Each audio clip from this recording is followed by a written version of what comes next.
Okay, good evening, everybody, and welcome. I'm Jeff Weisglass, as most of you know at this point, and the first order of business before I even call the meeting to order is to take a look at the mics in front of you and make sure there's a green light up around the rim, and if not, press it a couple times till you get the right. Oh, you're the two. Very good. Well, you told me to get a picture. Those of you who have been in the room before but not for a while will notice that the mic system has improved dramatically, and it's much easier to talk and be heard. With that, I would like to call to order the Oak Park and River Forest High School pool site special committee meeting at 7:05 on the evening of October 27, 2014, and ask Gail Calmerton, our board clerk, to please call the roll. Mr. Alpert? Here. Mr. Ashelman? Mr. Kosky? Here. Mr. Connor? Mr. Cohen? Here. Dr. Gevinson? Here. Dr. Lee? Here. Mr. Ledbetter? Here. Mr. Meister? Here. Mr. Saltzman? Here. Mr. Schubert? Here. Mr. Seltzer? Here. Mr. Tracer? Here. Yeah. Here. And Mr. West. Here. Thank you. We do follow the niceties of board meetings and start with, we'll start tonight asking for any visitor comments. Has anybody signed up, Gail? Is there anybody who would like to make comment before we get going? All right, thank you. I will observe that the pool committee has drawn a lot of comments in the past, and appreciate the opportunity to get the new committee started on its own before people start weighing in and to see how we deliberate. So with that, I would love to ask our board president, John Phelan, to please come up and welcome us all and get us started. Thank you, Jeff. I appreciate that. And thank you to everyone who came to serve on this committee and agreed to serve. I very much appreciate your willingness to support our community. You've been asked to come and serve because we convened a committee when in September our board was unable, a majority of our board felt unable to make a decision as to a site to place a swimming pool that we had been studying for some period of time. And I was asked to appoint a committee to look into the information that we need in order to ready ourselves to become available. That committee includes all of the board members who felt unable to select a site at the time. And I picked all of you to participate on the committee for a number of reasons. First off, each of you represents some interests that were in conflict during our site selection efforts. And I say in conflict, they're not in conflict. I was inspired by the fact that every sport, every body really expressed support for the others, but the problem was we were going to take up new land and it was going to inconvenience someone. And so everyone who was, all the different organizations who were concerned about that needed to have some kind of a voice, and yet we needed to keep the committee small enough because we have a time constraint. We have a time constraint because if we decide we're going to select one of the sites that were finalists as we were going through our deliberations, and we were going to place a measure on the ballot, we would need to do so by January 18th. So this committee was convened, tried to keep it small enough so that we could get our work done.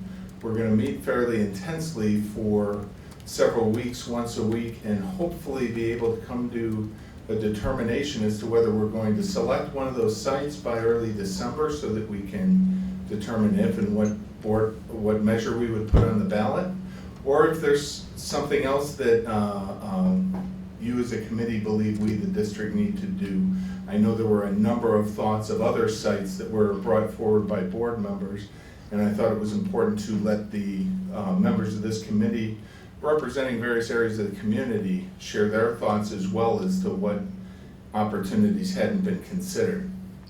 The other thing, the members of this committee are people that I have known and admired, and I think they contain some characteristics that I think are going to be important for us to make a good and a correct decision.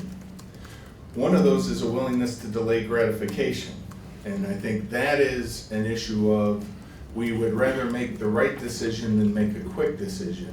That has to be balanced against the fact that we have been studying this issue for nearly 3 years, as the superintendent will lay out for you in short order. However, I think all of you recognize in your characters that it's important to do the right thing rather than to do it quickly. And so I appreciate your willingness to make an effort to help advise us in a short period of time, but help to advise us well. I also know the members of this committee are very willing to accept responsibility for their communities. Many do in various areas. And we need that kind of acceptance of responsibility to help the district make an important decision for our communities in an open forum that's being videotaped for the public to observe at their leisure. And I do expect that many will be following what it is we talk about and what we do here.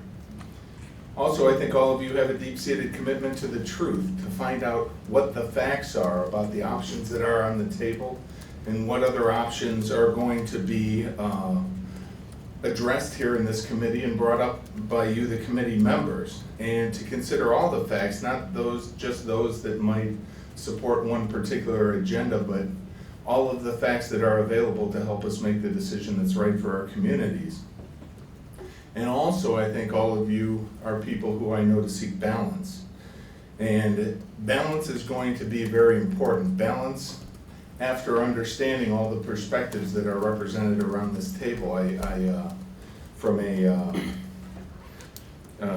reading that I was doing recently, they asked what's the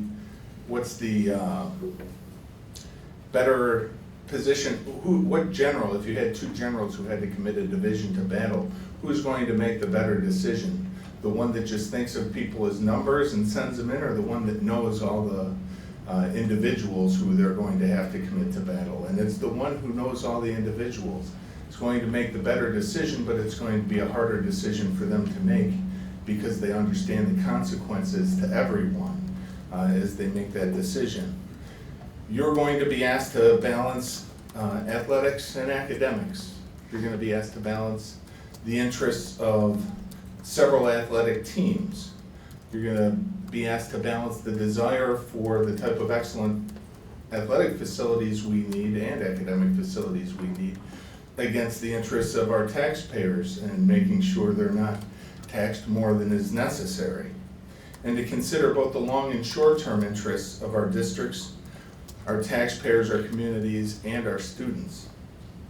Now, I know each of you possesses these characteristics and are capable of helping our district achieve the right balance in the right direction at this opportune moment in history. If I have one regret about this committee, it's that it doesn't really represent the demographics of our district and our communities as I'd like. However, in keeping with the above characteristics I described, I accept responsibility for that because I was called upon to convene a committee in a fairly short time frame. And because time was a factor, I wasn't able to vet the pool of candidates, brought a pool of candidates as I would like to, or to solicit those as we did for the Finance Advisory Committee. However, I think this committee represents a nice balance of interests. Just because it doesn't represent those demographics, I don't think means it won't consider those demographics. However, if this committee or other members of this committee feel that that's a concern of theirs that could get in the way of our ability to see all perspectives or to generate community support, I'd ask you to share your ideas with the chair of the committee. I'll be receptive to his recommendations if the committee needs to be expanded or otherwise altered.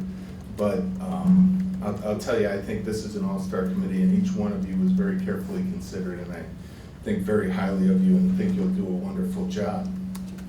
The task of the committee is set forth in the structure document that you all received.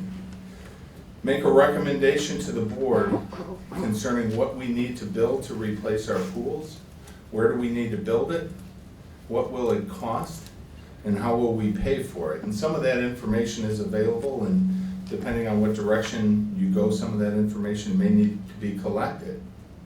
Now, the board was elected to make those decisions, but we found ourselves much better able to make decisions when we're advised by our community members, people both inside and outside of the building, smart people who care about us and our district and our community.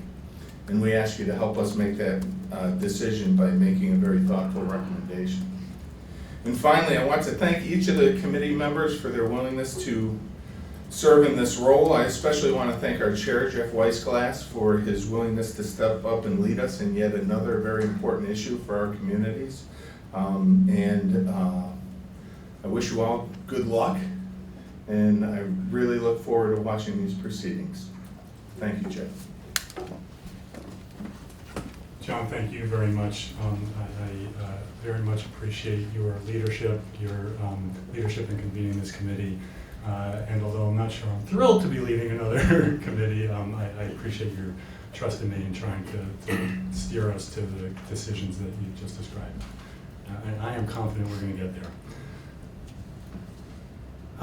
Okay.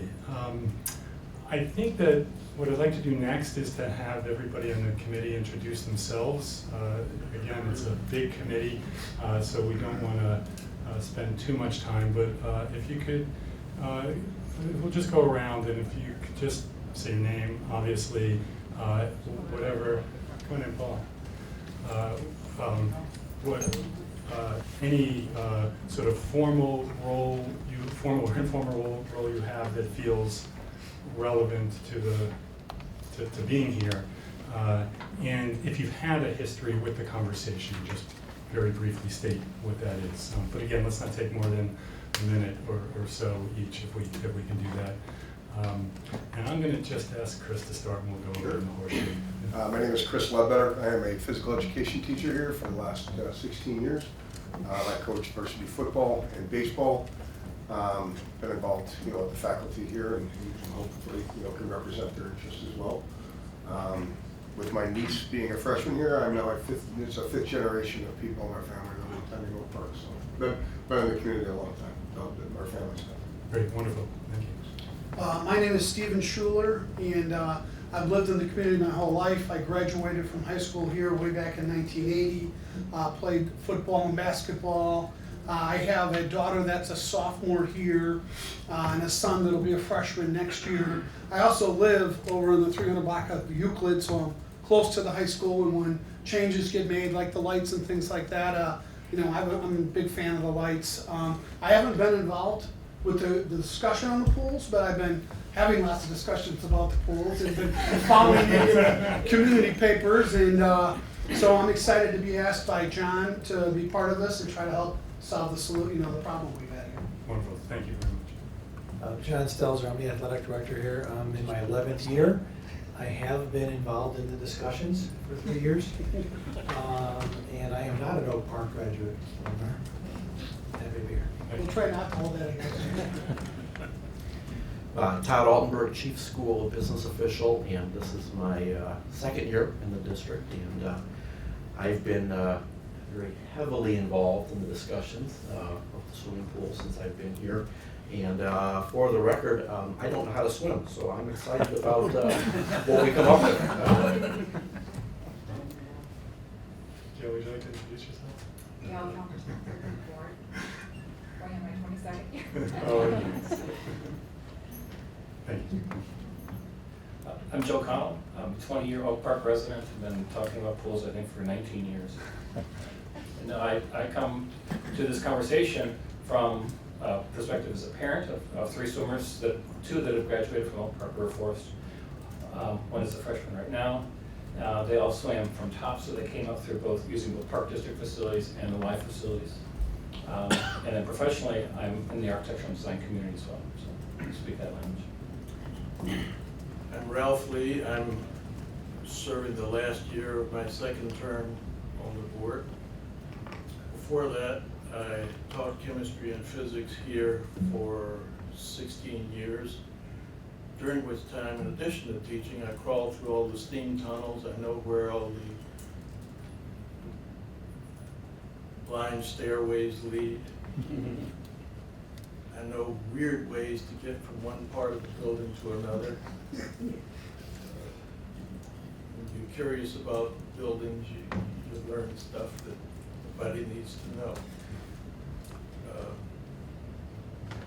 I've also served on the long-term facilities planning committee, which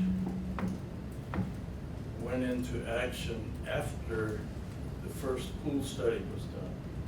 And so I was told what the results of that study was, but we really didn't get into the reasons why the decisions were made.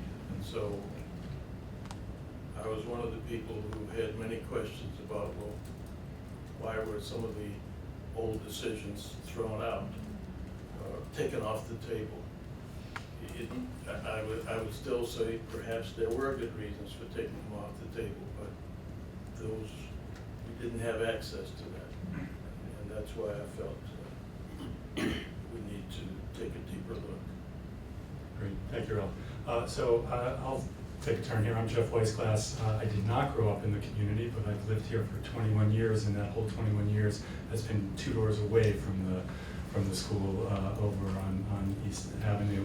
I've been on the board for a year and a half as chair of the Finance Advisory Committee is when I started talking about the pools and other facility issues, and obviously as a board member, I've spent a lot of time in the last year thinking about the pools. Steve Gevinson. I taught here from English teacher from 1978 to 2010 when I retired. The last 8 years I was English division head. My 3 daughters graduated from here, none of them on the swim team. But they learned to swim in the summer. I was elected with Jeff and Tom and Jackie Moore in 2013. And I chair the instruction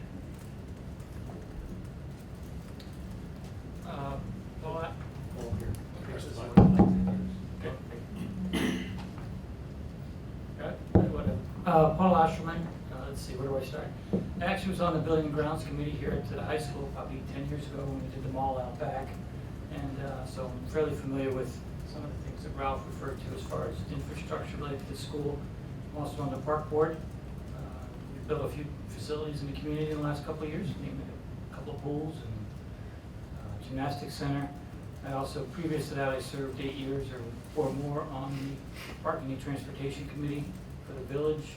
So I probably know more about the parking regulations around the high school and adjoining areas than anyone in this room ever want to know.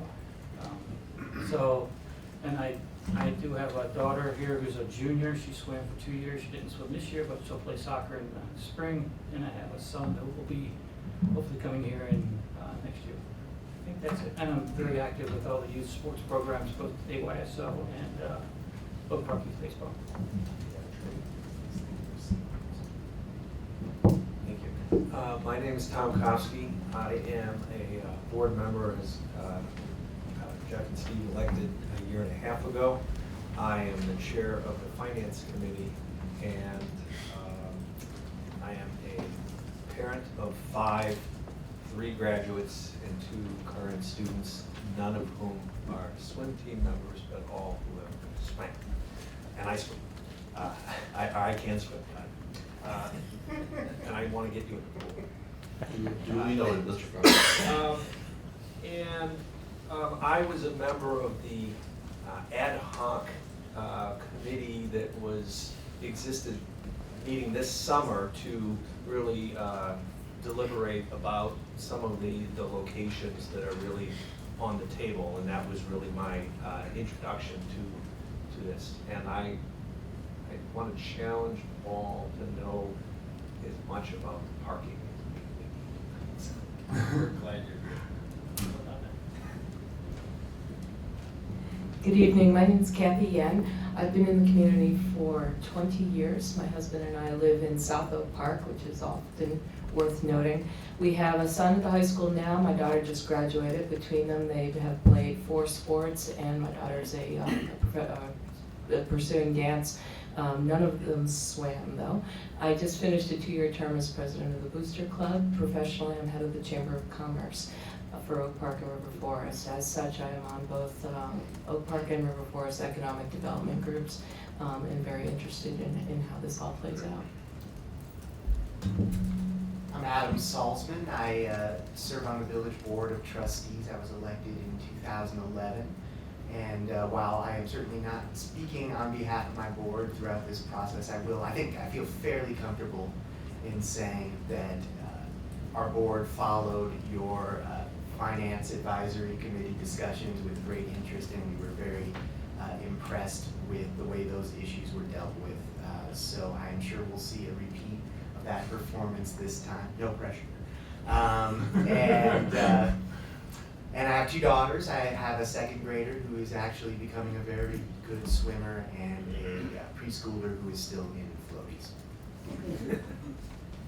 I'm Peter Trazik, 17-year resident of Oak Park, right over here in the 300 block of North Scoville, so similarly a neighbor, as some of you are as well.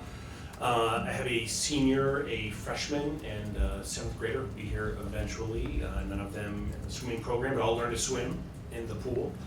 I'm also serving my last year in my 2nd term on the District 97 school board, and again, I guess I should note that I'm not speaking for our board, but certainly can reflect the impact on District 97 as we discuss how we're going to solve the issue at hand. I'm Chris Meister. I'm a resident of Southeast Oak Park. I have 4 kids, junior at the high school who plays soccer, and a freshman who does theater, and a 6th grader and a 3rd grader hopefully on the way. Professionally, I'm executive director of the Illinois Finance Authority, and last year I served on the Finance Advisory Committee along with Peter and Jeff and Tom. Good evening, my name is Tom Cronin. I am I guess about 17 years in River Forest. I'm a lawyer by profession. By family, I've got a brood of kids, 4 of whom are Oak Park, either 3 of them at Oak Park now, and 1 just graduated last year, and I've got 6 more coming. So to say I'm committed is an understatement. 2 of the 4 who have are swimmers at Oak Park now. The other 2 they had 4 girls right in a row, so I'm the only one I think that had senior, junior, sophomore, freshman in the same year. I'm waiting for college. That's going to be fun. So very committed to a wonderful result here. Fabulous. When John told me the 10 kids, it was wow was the only So far, response. so far.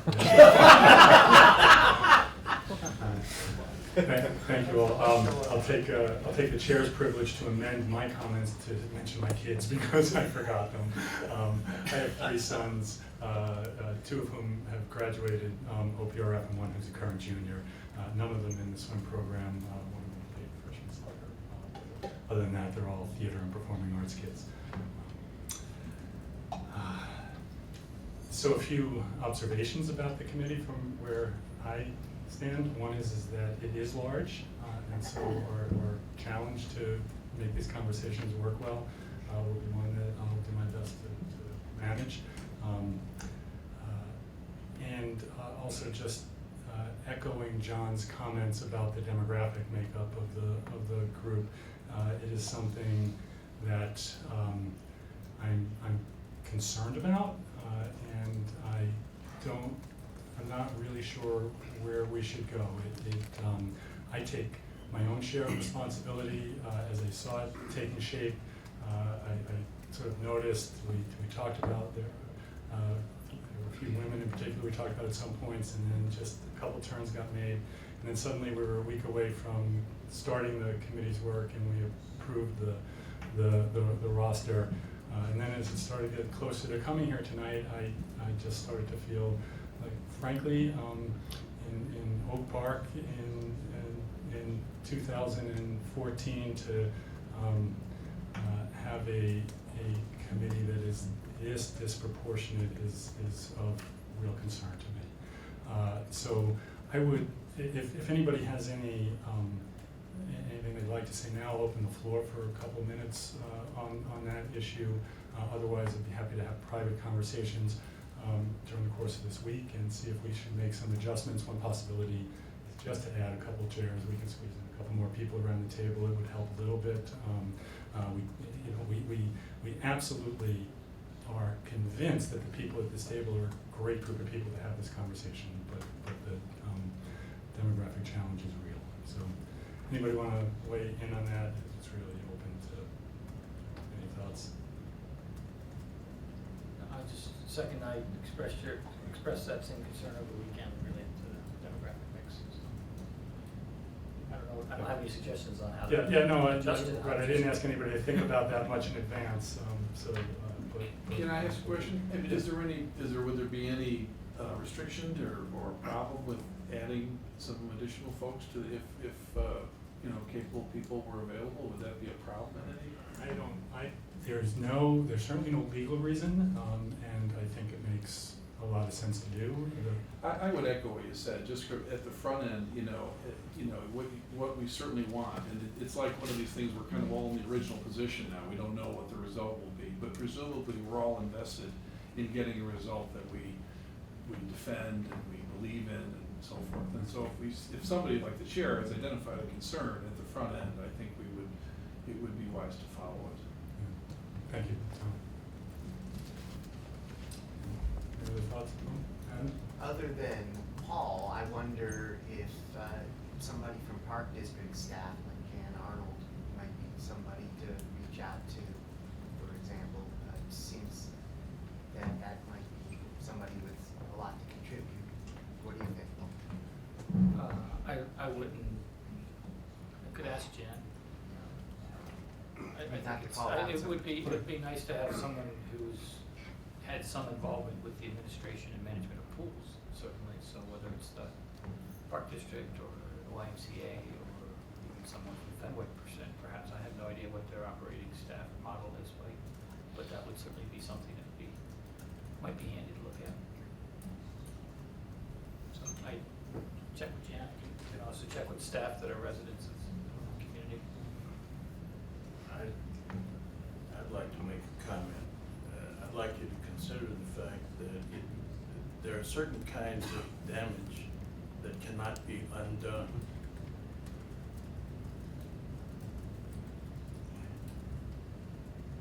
If I were a black woman who received an email from the president of our board inviting me to join the committee in its second week of deliberations, because we looked around and, oh my gosh, we don't have a black woman. I'm not sure I would accept that position for a number of reasons. Something to think about. And to what extent can that undo whatever damage has already been done? I question whether that can take place. Thank you, Ralph. I share that concern. Chris? I would say that there's plenty of people that have the student's best interest in mind when it comes to an educational standpoint as a teacher, and also from an athletic standpoint as coaches, and who, I mean, maybe a concern to get too many teachers on here because it may become opinionated, that's a joke, but I know there's a lot of coaches that wouldn't be offended by being asked a week late. They would look at it like, for whatever reason, the committee was set up this way, but they're trying to make a change. And because they're in it for the student's best interest, I think that there would be some coaches and teachers in this building who would be very open-minded when it comes to serving on this committee, and I think they would offer a lot of value to the committee. Great, thank you. So I'll follow up with you to talk about that as to who that might be.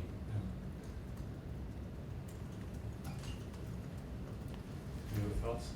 Jeff, if I may, there are a lot of different ways you can describe demographics, and the one that concerns me the most is age, frankly.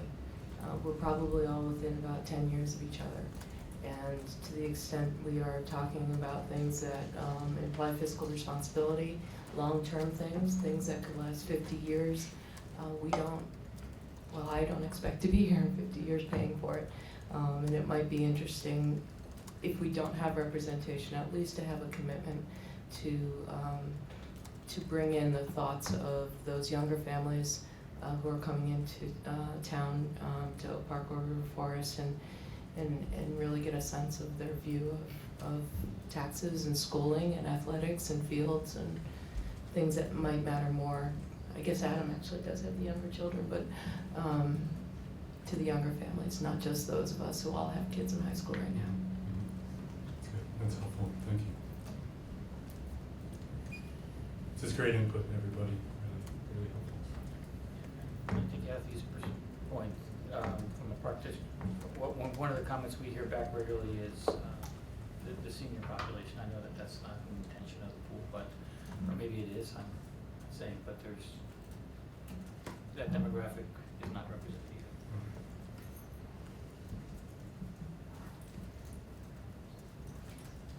You mean the really old demographic?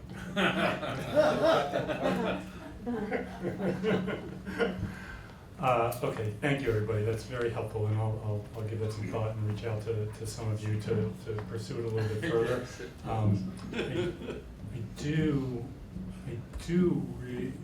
really believe that around the table we have people who understand and care about and will bring to the conversation the very broad set of interests that exists in our community. So I don't want to understate that either in trying to figure this out. We can't end up with everybody on the committee, but to the extent that we can expand it and get a little bit more of the diversity that both gender, racial, and age in particular would be great. So I agree. So, thank you very much. With that, what I'd like to do now, following along, we did have an agenda posted, by the way, which is up there. So where we are right now is to ask Steve Asoye, our superintendent, to give us a little bit of the historical background. We're going to start to dig into a little bit of substance on the pools. So Steve, thank you very much for being here. It's very unusual to have Steve in the audience and walking up to that mic. So we'll all change our perspective a little bit and take it away. Thank you very much. Todd, if you wouldn't mind, I was going to do it electronically, but my laptop wasn't getting a signal to the projectors. I sent you an email and it says show this one, and it's an Excel sheet. And what I did is I'm taking the timeline and I'm going to I put it in the spreadsheet so you can keep score as I go along. It dawned on me the fact that when I talk about the different places that we've been talking for the pool, those that have been at board meeting or board members kind of understand these locations, and many of you are new to the discussion, so it might not make a lot of sense. And if you can enlarge it as we go along, because I'll be starting on the left side. First, I'd like to thank all of you for being here tonight and certainly for serving on this committee. I think you're going to do some excellent work, and it'll be interesting and difficult at times, no doubt. The other piece is a lot of this information is on the website. We have under the Board of Education, there's a new tab under their name called the Pool Project, and if you go to that particular link, you will find this document that I will be talking about called the Pool Project Background. So if you want to get more of the details of the history, you'll be able to find it online. The background has a lot of details to it. It goes into prices and a variety of things, but because you're really about the site, I'm only going to focus on this site. So there have been several committees that have vetted the pools for the past several years. More specifically, if I narrow it down, it's been the Stantec Committee, the long-term facility sites, and then a pool committee with the board. So it really has gone through three major groups in this discussion. So it was back in 2012, March of 2012, that the board approved the Stantec company to come in and help us in examining information about our pool. And this advisory company was chosen, one, because they understood our local conditions. They were the group that worked with the Park District as the Park District was looking at the pools and also going through the Ridgeland discussions. So we had hired them to come in and help us. The study that the committee went from about the spring of 2012 to April of 2013. There were a lot of decisions that had to be made, and one decision that was made, a key decision, was that we needed a new pool. So through the committee and through Stantec, we said we do need a new pool, and there was a recommendation of two different options. The options was an 8-lane competition stretch pool or an 8-lane 25-yard competition pool. So it was really to narrow it down to one. So that was one decision that was going to be recommended by Stantec. The other was for the site, and the committee determined that there was no clear solution, nor was there really any excess space on our campus for this particular pool. So the committee had to come up with ideas, and they went through a scoring mechanism, and this report is also available online. And we looked at, on this committee, the East Pool South Gym, tennis courts, the Lake Street field only, the garage, the north cafeteria, the field house, and the west pool. And I say the East Pool South Gym areas because they were looking to see if you could break down walls or how we can go with that. Same thing, actually, the field house and the west pool started to merge together. There were a few other places that we looked at were quickly ruled out. So these were the ones of study. So we next went to a matrix of impact. So you take a look at all these sites, and we wanted, well, what do we know about the pool? So we looked at the daily use schedule of the pool. We looked at competition pool general dimensions and recommendations for the sizes that are from FINA, FINA, National Federation of State High School Associations as well. And we did a self-evaluation matrix. So we got information from the field, we got information from our athletic department, and then also just how we use it and what our space looks like. So the matrix of impacts then got us to 3 sites. And the 3 sites, the Stantec results and recommendation came in April 2013, which was the East Pool South Gym, the garage, the field house, west pool. And I will be quite honest, we were all surprised. Because we thought it would be one of the outside places. And we were like, well, that's other than the garage. And that was really interesting to us. So this committee disbanded after they did their work. They were to come up with some ideas of location, and they came up with the recommendation that we needed a pool. At the same time, we had a long-term facility committee that was running parallel to this, looking at the rest of the building. And the Stantec committee report then started to shift to the long-term facility committee so they could see how it fit with all of the discussions that they were having. So it was presented to them to get feedback. And there was a concern about potential disruptions and costs of the west pool and the field house, major disruptions. So when it moved along to the long-term facilities, they talked about the east pool, the tennis, the garage, added back the tennis courts, and also talked about the baseball field. Now, why did the baseball field come in? Because they looked at what the facility would probably look at the end where the tennis courts were, and they figured it would be the same facility but on the other end of the field. So they're just putting it in a different location. Same type of facility but different location. So in September, it went to the finance and board meeting. The long-term facility committee recommended this, and at this time our architects had presented information to them. When it went to the board, it looked at the east pool, the tennis courts, the garage, and the baseball field. So this was a chance for the board to begin to deliberate all of this information.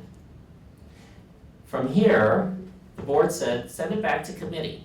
They felt that from the information that they provided, they wanted a little more information to be vetted further. So we were asked to send it back to committee. When we brought it back to committee, the administration looked at it further.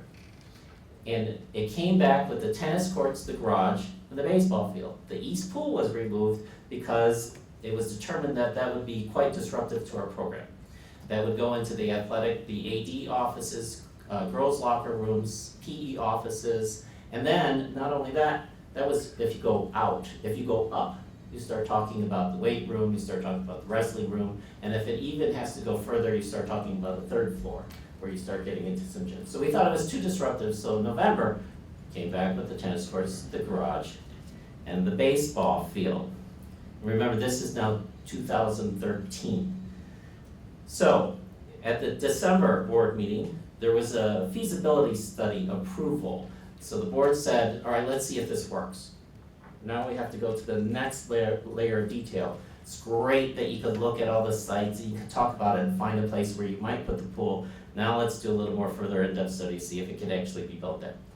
So they were going to look at the tennis courts, the garage, and the baseball field. However, because of this wide scope with the 3 sites, what happened at this point is there was a determination that we would do a feasibility study on the garage and the baseball field, and not to work with the tennis courts. And so the tennis courts were removed. That's why I put it in the parentheses. So the feasibility study started. There were some meetings in between to look at how it was going to be presented. In April of 2014, the feasibility study came out, and they gave information about how you can build at the garage and on the baseball field. But at this meeting at the same time, an idea came up about Scoville. Now it's called the Scoville Spur, but it was the street, to see if we could capture extra real estate in regards to the street, and what would that begin to look like. So that started a whole new discussion in April of 2014. An administrative committee worked throughout the summer, and during that time looked at all of these particular sites and did again an impact study. What did it mean for all of the athletics and also for our PE program? And based upon all of that information, in August of 2014, came with a recommendation to the board that came from this particular administrative committee, which included 2 board members, which was the baseball field. So that you can see how it started to narrow down. So then we were at the baseball field. At that August meeting, just after it, we made a determination that we should double check a few of the things and the information that we have. And we found that there was an aspect of the fields that wasn't taken into consideration in the dimensions and the measurements and the drawings. And because of that, we knew that it would be a tighter fit, probably not going to be necessarily the best fit. So in September of 2014, we came back to the board, and we removed our recommendation in the baseball field. And it was at that point that the board had several discussions. They reaffirmed the fact in August and also in September that the majority, they support the new pool. They reaffirmed the fact that right now they're still interested in looking in an Olympic-sized pool. They also started to take on questions for new sites. They did not put the new sites up there. However, there was a site that was brought forward from Dr. Gevinson. Ralph Lee started to talk about a new site. He presented some information about that, and Jeff Weissglass also presented some ideas as well to this. And they also agreed that they would support potentially an advisory referendum of sorts for the pool. And the last thing is they supported the idea of having a board committee formed in order to take the discussion further. And so I leave you with September with nothing in there. Because from this point on, you will be able to fill in the blanks, and I'll be keeping score and watching to see how the progress goes with this. But I wanted to let you know that there were many ideas, many places, ideas that were on the table, off the table for a variety of reasons. The complete report is located on the website. I would suggest if you want to read that. I just wanted to give an overview so that you understood some of the places that we had looked at. Steve, thank you. That's very helpful. Why don't we just take a minute and see if anybody has any clarifying questions, or we're starting to dump a lot here, but I guess are the recommendations from Jeff and Ralph and somebody else you said, are they in there? Because I looked on the website and I didn't see those. they're not there. We're going to talk about them tonight. That's great. Right. And was there any talk about, since the baseball field dimensions didn't quite fit, you just move the tennis courts to the Scoville Spur, and then you'd have enough room? There were discussions about what it could look like if you were to move the tennis courts. One of the concerns with that was how many tennis courts would actually fit there. Would the tennis courts be facing north-south or east-west in the configuration? So there are a lot of things that come into play with that particular concern. All right, thank you. good questions. Kathy? Did the long-term facilities committee come up with any additional recommendations that might weigh into our overall consideration of the campus? Right now, no. They talked about some ideas. At the long-term facility committee, they were kind of split between two concepts. And so one concept was the idea of doing, it's based upon utilization of classrooms. And one was about a 60% utilization, which means that you build a classroom for every teacher that comes in. And so it's a way of delivery of instruction and a place to be. And the other way is about an 85% utilization, which means you share an office and then you share classrooms. They were split on that, and because of that, there was no clear direction. So the long-term facility committee was disbanded and will be coming back again to further figure that out. Yeah, I just wanted to mention, Steve, you may want to comment further, that it was important to me that there was a traffic and parking study that came in to us at least, during the September meeting. And once I got a better understanding of that actually affected my thinking about the site quite a bit. So I don't know if you want to mention that. It's up there on the website. Todd has just put up the pool project page and the traffic study and parking study right now, the last two in the list of documents. There was a request for more information in regards to how the impact would be if we were to take the garage down. And so there was a traffic study and a parking study that has been done, and this committee, I think, will need to look at that further because it was newer information that was presented to the board at the September board meeting. So that's when they saw it they actually didn't see it, they heard about it for the first time. We didn't get the written report until a little bit later. So that still kind of leaves some of the locations still up in the air and for consideration. And so, Steve, you are correct. You did receive that and it should be posted. It is. And Tom, you look like you're ready to ask a question. Well, make a couple comments. One, I echo Steve's comments, which is that information was basically made available right when it was deliberation by the board, and as one of the 4 indecisive characters, that information had not been duly processed at the time. Second comment I would make is that I've been given some information to clarify what Olympic pool means, and I would appreciate if some, that it has an image of being some real grandiose facility, and I think maybe Joe, you can help us. Just it refers to a certain dimension of the body of water when we refer to it. So can you? That's right. What's more common, we refer to as a long course pool. A long course is 50 meters long as the regulation length for a long course pool. So it has often been referred to as a 9-lane long course 50-meter pool. It is the same size of pool or tank you see in an Olympic venue. The concern of the aquatics community and many earlier in this room is that there's a grandiose vision of an Olympic venue like you saw in Beijing or something when you think Olympic pool. So, but it is a 25-yard by 50-meter, which equals approximately 20 lanes if you're going the short course way, or 8 to 10 lanes going the other direction. The most versatile configuration of a pool that you can build. This is a good moment, I think, to say that the aquatics community prepared a report that discusses pools and pool lanes and handed it out to the board sometime in the fall of last year. I think the report is dated March 13th, and Joe and I talked about it earlier today. We're going to post it to the page as well. Yes, I have that, and we'll get it posted tomorrow. And Joe, do you want to say anything else about it to provide more context? Yes, the proposal that was prepared looked at the extracurricular, the athletic, and the community use mostly of the pool. We know well from the athletic department what the 1st through 8th period demands of the pool are, but what that looked at was the community and other uses. The first priority, of course, is that the pool's first curricular, then it's extracurricular, then it's community use.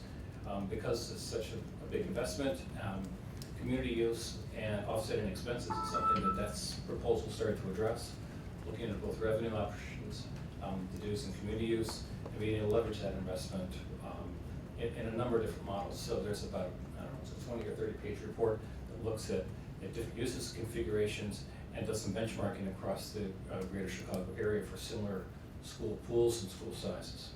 Thank you. I found it helpful when I was first starting to get my hands around this, and so, as I said, we'll get it posted and people may want to take a look at it. Yeah, we'll post it tomorrow, right? Yeah, if not tonight. Okay. Okay. We'll do our best, by tomorrow for sure. Thank you. Chris? The September meeting was the one in the Little Theater.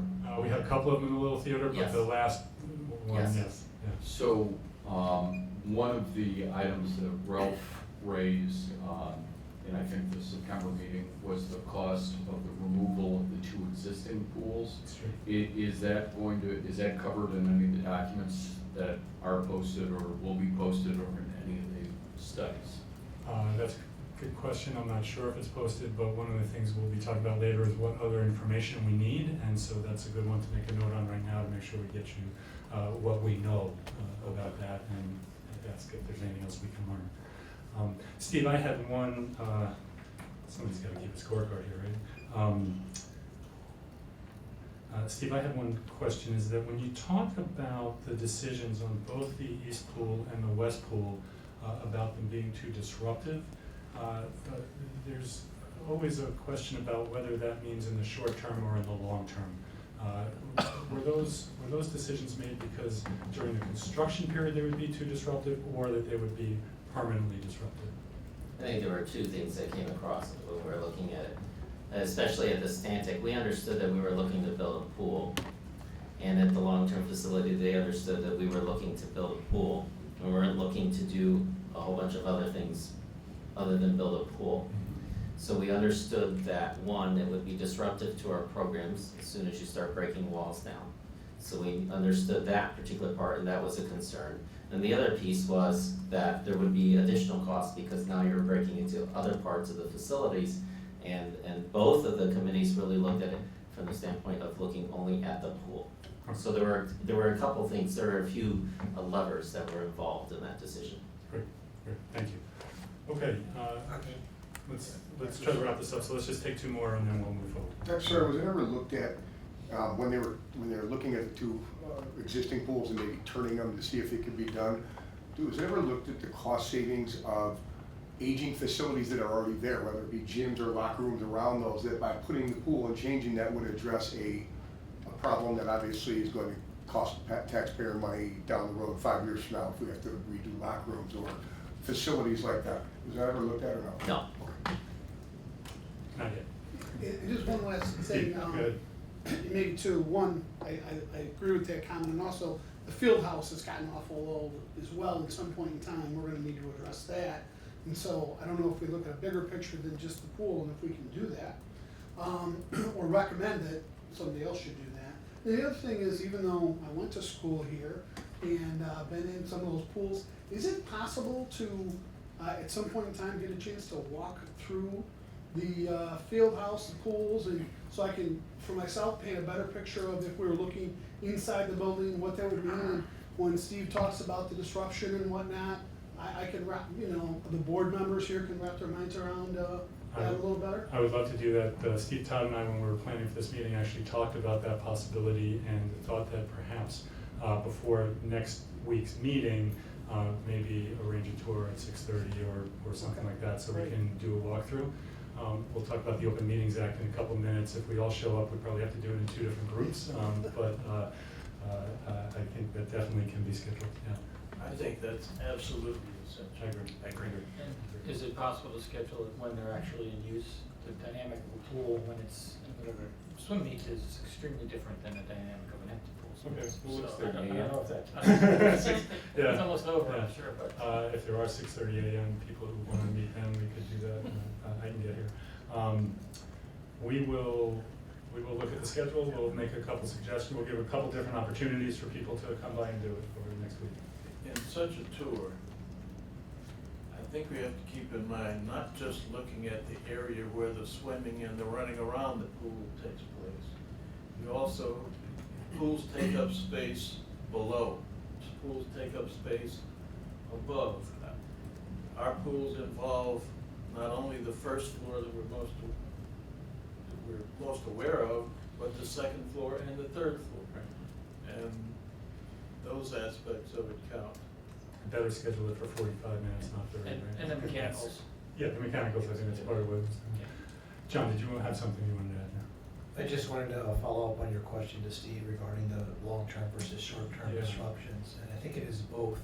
Certainly there would be short-term disruptions due to the construction, but the other issue is that particularly I think you're referring to why did we take the east pool off of one of those things.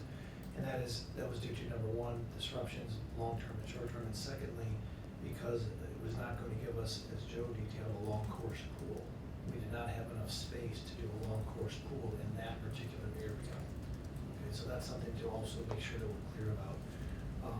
The long-term disruptions Jeff would include building a pool in that area would get rid of it, not only locker rooms and other things, it would also get rid of a second floor dance studio and 2 third-floor gymnasiums. Because in order to reach the current standards for height for diving, we would have to go up that high.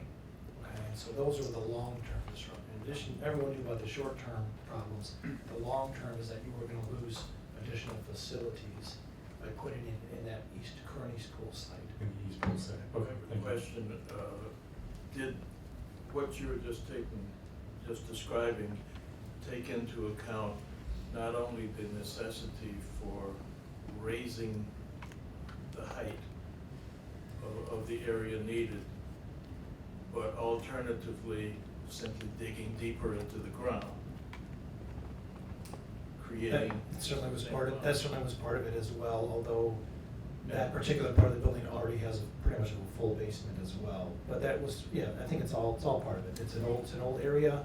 It's there's bleachers, there's a lot of different things in that area that would have to, it would be a very, very detailed construction project to get that done. And we didn't allow us enough space to build a long course pool. Thank you. Ralph, we're going to have an opportunity over the course of this process to go deeper into that. I know that that's the issue that the piece that you had raised that you're very interested in. I would like to move on unless there's anything burning that anybody wants to hear right now. Just a question of Steve, and if it's just to go through the chronology, very early in the process, concept of off-campus pool was basically eliminated. So can you just provide a few words about that, please? It was discussed briefly at the Stantec through the Stantec committee, and it never really got anywhere because of the fact that we were looking at our use of the pool through the PE curriculum. And therefore, by moving it some distance away from here, that would then be removed. And so it was really a value judgment of how much we value being able to have the swimming experience for all of our students. And we felt that that was an important piece. If we're going to have a pool, there's a benefit for all students. And so that was taken off. Great, thank you. I also recall that the Stantec report says that they had some meetings around the community, and at that point they didn't see the likelihood of finding a community partner within the next 5 to 10 years to build a pool, but we may revisit that question as well in the course of our deliberations here. Yes, now. One quick question, just so that I wasn't clear, maybe in the papers, but if you're gonna build a standalone site, what was the plan for the existing pools? Were you just gonna, if you're gonna build a separate site someplace else, what was gonna happen with the pools you have down here? One of the thoughts was, one of the discussions that we had is you build a new pool and then you can also consider if one of the other pools was still going to use that for your PE classes until it completely died out. And the other one was that we knew that at some point we would have to think about how to retrofit it, but we didn't get into the discussions of how to retrofit the space. So there was a variety of discussions around that. We didn't talk about usage. We do have very preliminary numbers about what it would cost to recapture the spaces for floor space. And as I recall, others in the room may have better numbers, but in my head I have somewhere between $5 million for one pool and $10 million for the other. The $10 million one is because it includes adding a second floor. So those are sort of the rough numbers. We can get better numbers. 5 and 11 are the two numbers. 5 and 11. Yeah. Okay. So $16 million. Okay, I'm gonna move us on. Thank you very much, Steve. That was really very helpful. I've heard it many times and it takes a while to get it to stick.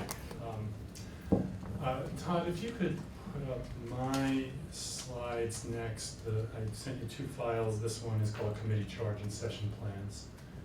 And we're gonna go through this very quickly. I just wanted to take a moment to set the table, as it were. So if you can go to the first slide, please. As John said when he did his introduction, this is the charge.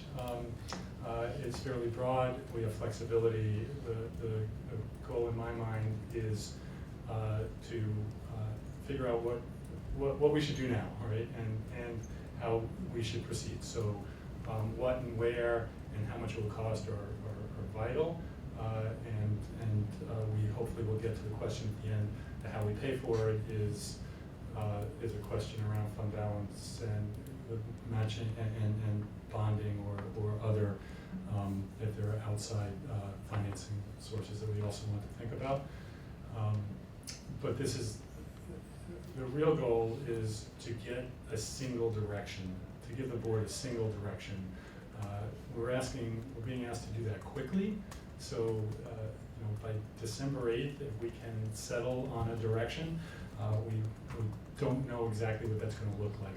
But we're going to keep working towards it. These are the tentative session plans, and I really want to emphasize tentative. We're going to keep readjusting as we go, but we're doing history, mission, and objectives tonight, and we're going to begin in a minute to talk about the sites and how we'll make these decisions. We've talked about a design workshop for next week, which means I don't know exactly what it means, but we're going to hopefully take a few sites and go more deeply into them. And then the hope is from there we'll then be able to talk about costs in the 3rd meeting. The meetings are set up on Mondays. It's this Monday, next Monday, then we take one off. We're taking that one off, by the way, because that Tuesday is a school holiday, and so we're doing our committee meetings on Monday night instead of Tuesday then. Which one are we taking off? I'm sorry. We're taking off the 10th, so we go from the 3rd to the 17th. Oh, And then we're going to not meet on the 24th either because that's Thanksgiving week. And then we'll meet on the 1st and the 8th is the current plan. Again, this is just to give a rough sense of where the journey will go, but we will adjust as we go. Next, please, Todd. Okay, the meetings themselves, I put in the first bullet point, I'm a facilitator at heart, and my facilitation teachers said that the most important things in facilitating meeting is getting everybody to participate and getting them to collaborate with one another, not just participating and bouncing off of the speaker or the chair. So again, it's a big group. I'm going to do the best I can to get us all involved and get us talk to each other to solve these problems. And then the education piece, we're really educating, or getting educated and educating ourselves as a really important piece of it. I'm sure there's an analytic piece and other things we could say, but I just want to give you a sense of my goals as a facilitator here. We will meet from 7 to 9. We will do our best to start on time and end on time. And we will operate under the Open Meetings Act as a public body, which we are. We need a quorum to start. With a 15-person group, a quorum is 8. We asked earlier the issues with a larger committee. The larger you get, the larger the quorum gets, and if we start to get into trouble with people being able to make it, we can start to get into quorum problems. But it's a relatively short, intense committee process. I don't anticipate a lot of problem having quorums. The Finance Advisory Committee is something you'll hear us talk about from time to time, and if any of you don't know what we're talking about and want to hear about it, just give me shoot me an email or something, or give me a call. But we ran a committee around this time last year that was looking at our fund balance and making a recommendation to the board about a fund balance policy and tax levy amount. That was a special committee like this, dealing with a single issue. We found it really helpful to do visitor comment at the end during those meetings, so that we could have our conversation and that visitors who wanted to make comment could actually be responding to what had been talked about, as opposed to coming in and assuming what was going to talk about and try to guide it. People seemed, the public seemed, who showed up anyhow, seemed comfortable with it, and I think that the committee members appreciated it. So I will plan on doing that for future meetings also. And then we're subject to the Open Meetings Act. Several people here are already on public bodies and know all about the Open Meetings Act. There's a lot to it, but the fundamental things we all need to know is that we are a public body, and as such, a majority of a quorum cannot meet outside of a public meeting. So at the moment, a quorum is 8, so a majority of a quorum would be 5. So 4 of us can get together for coffee and chat about this, but if there was a 5th, we'd be in violation of the Open Meetings Act. That carries over to email, so we can't reply all. You know, we don't put everybody's names in an email thread. We can send out informational emails to the whole group, that's not a problem, but we can't have email conversations. And I think the right word is asynchronous. We can't, you know, I can't email Todd, John, and Steve and have one of them email 3 other people and have the same conversation going on. So we spend a lot of time thinking about the Open Meetings Act around here. It is also, the law also requires that everybody who's appointed to a public body or elected to a public body take an Open Meetings Act training. It's an online training. It's moderately interesting. It takes a couple hours, I think. We're required to do it. We did look at the statute today in light of the fact that we're a committee that's going to meet 5 or 6 times over a 2-month period, and learned that the statutory time during which you are allowed to do the certification is 90 days. So, you know, if we finish our work and don't go past it, we'll still be within the time frame. I still encourage everybody to do it if you haven't done it. Gail will send the information about how to do the online course, and if anybody has any questions, contact Gail and me about that. Any questions on any of that at the moment? Yep, just a quick comment, which is that having been with the Financial Advisory Committee, having this videotape does provide everyone here the opportunity, if you happen to miss, to really not miss out on anything. But the second comment is it's really critical that we all speak into the microphones, because when you view the audio or view the video, it's good to be able to hear what people are saying. Jeff, I have a question about an earlier slide that you had up to the very first one, giving what? Yeah, charge. Is that organized to imply that it must be done in that sequence? No. Okay, I would object to our deciding what it is we're going to build without looking at what the primary alternatives actually cost. And I'm not looking primarily at the cost in dollars, although obviously dollar cost. I don't think you can decide yes or no on an Olympic-sized pool without looking at. Absolutely, I absolutely agree with you. Absolutely, yeah. Good. Jeff, while we're on that slide, can I go Yeah. back to something Steve said earlier? What do we build to replace the pools? How much scope expansion are we allowed? We are allowed to recommend whatever we think would be a wise course of action for the district. So then I would suggest that there's a strategic conversation about athletic facilities in general, as well as educational needs for the school, that precedes getting into specific sites.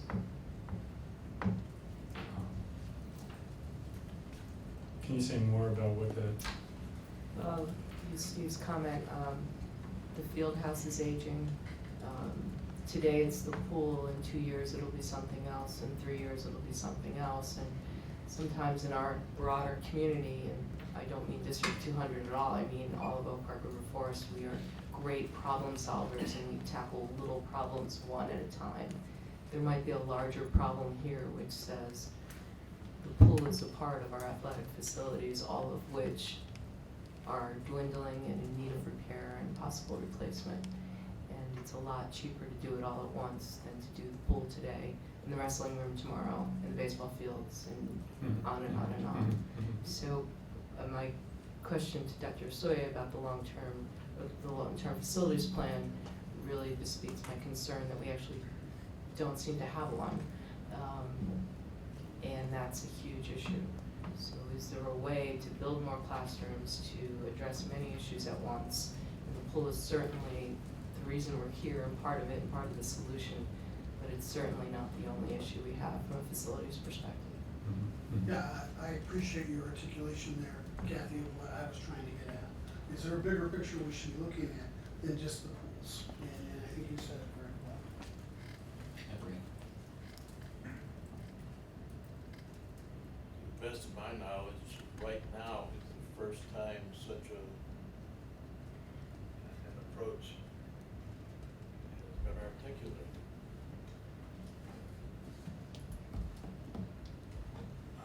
It is certainly the first time I've heard it articulated in a public meeting. I've heard people begin to ask that question in a lot of circles. I think it's a tremendously important question and one that we should grapple with. Exactly how we're going to grapple with it is something we need to figure out, and what the questions are behind it.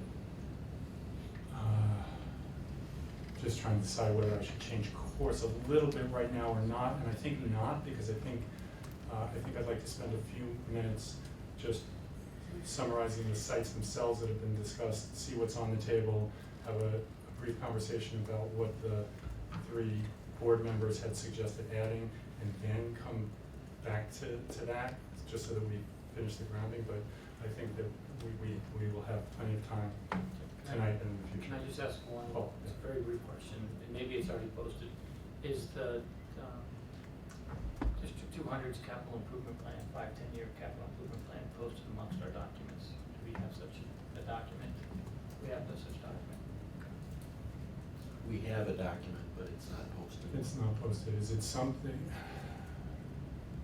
that is possible to be posted? I mean, I don't know how extensive it is. I don't remember. We can look into what we have and bring that as information. So again, in the information we have, the discussion of what our capital planning process is probably what we're talking about. Yeah. Capital improvement. Infrastructure improvements, essentially. Jeff, I would suggest that if people are going to take the time to tour the pool facilities, which are located at the south end of the building, but take an extra 10 minutes to take a whole look at the whole south end of the building. I don't think people could understand the amount of Band-Aids that may need to be put on some aging facilities over the next 20, 25 years. So it wouldn't take long, but I think it's important for people to see that. Absolutely, that's what I was hoping. Not just the pools, just Right. look at the whole south end of the building. I agree. Jeff?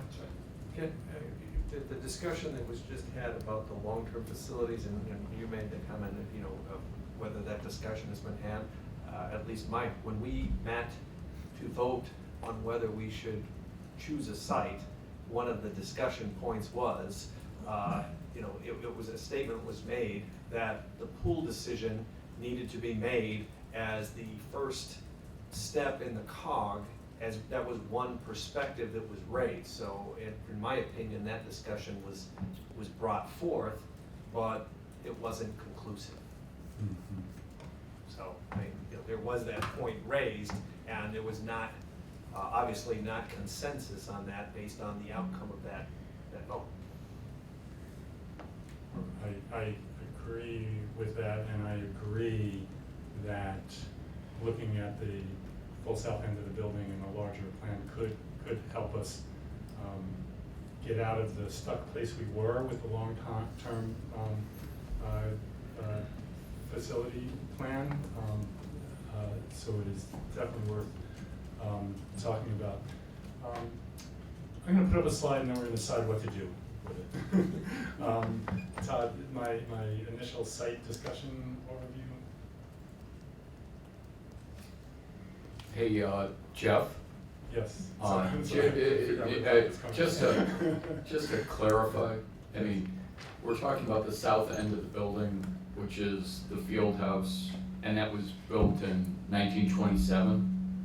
Is that what you're talking about? I refer to the south end of the building as there's what they call the One West corridor, where basically the cafeteria ends and there's just one gym north of that. Okay. But that corridor encompasses a couple gyms, the field house, the athletic offices, both pools, equipment storage areas, 6, 7 locker rooms? So it's pretty extensive. From Okay. that, there's a lot built into that area. That entire south end was built, the pools are 87 years old, the field house is 87 years old. Everything at that end of the building is 87. We'll put it up next time, Ralph. Yeah, we can, we do have. This is a map of the south end of the building. When we first got it. Thanks, Ralph.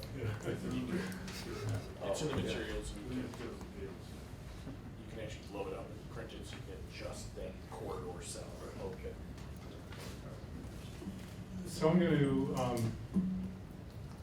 this is what I thought we were going to do next. I thought I was going to summarize, give a summary slide on what Steve already walked us through, and then briefly describe the 3 ideas that had come up from Steve, Ralph, and myself.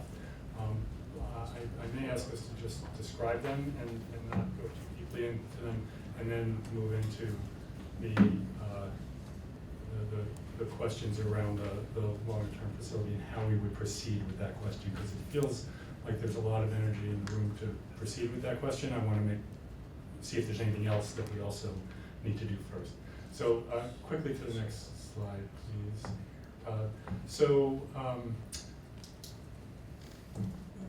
I wrote here sites considered by the board, and what I really meant here were sites that we had done a feasibility study. And listening to Steve, I realized I was wrong, that we hadn't done a feasibility study on the tennis court site. So we can already strike one from this.